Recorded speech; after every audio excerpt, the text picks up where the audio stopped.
Good afternoon, everyone. I am broadcasting live today from the Morrow Room patio.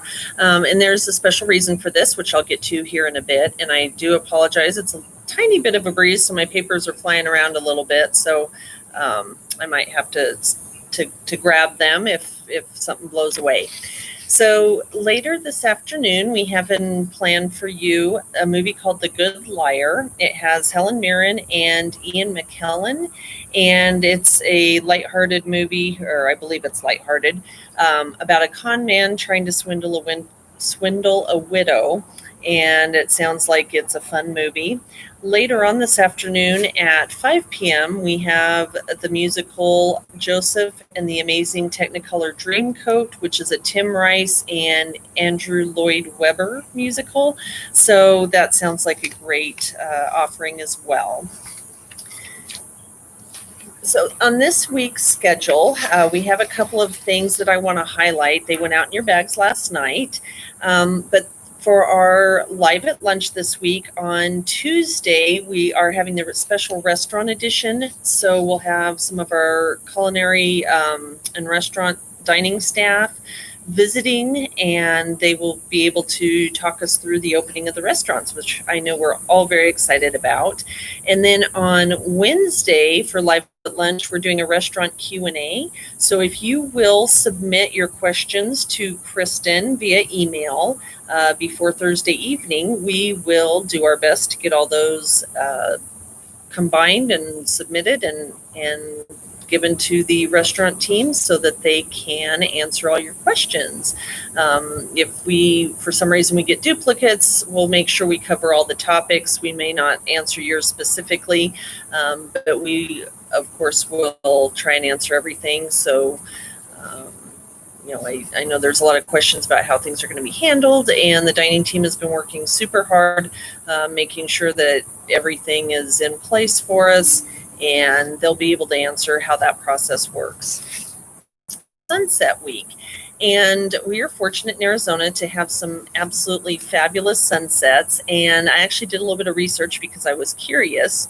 And bear with me so I can read this because it gets scientific and I don't want to mess anything up. So it says the reason is because it's Arizona's ecosystem, landscape, and something called scattering. Small particles and molecules found in the atmosphere change the direction of light rays as the sun goes up or down. The color of the scattered light is determined by the size of molecule or particle and the actual wavelength of light.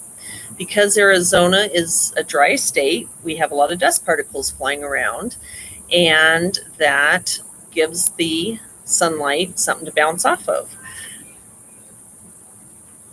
So it's, one of the benefits of being in a dry state is we have fabulous sunsets. So I did want to show you from that the Morrow patio is a great place to come. I know not everybody's houses face the right direction so that you can see it from your porch or patio if you have one.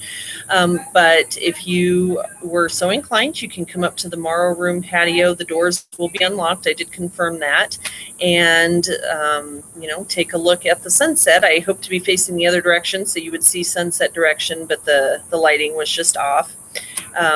But also just as a reminder, if you do come up here, make sure you maintain your 6 feet, keep your social distancing, but just another idea for you to explore a beautiful building. Finally, I know the Bighorn fire was on the top of our minds several weeks ago when it was close, and it actually is now almost completely out. It's in the high 90s. It fluctuates day to day and is closer to the top of Mount Lemmon. But I know we had talked a while back about how wildfire is actually really good for the ecosystem. And so our video following Live at Lunch today, I'm going to show a short clip called Forest Born of Fire. And that'll show some of the great things that do happen after a fire. So there is there could be there is a good outcome other than, all the destruction. So I hope you guys have a great weekend, and we will talk to you next week.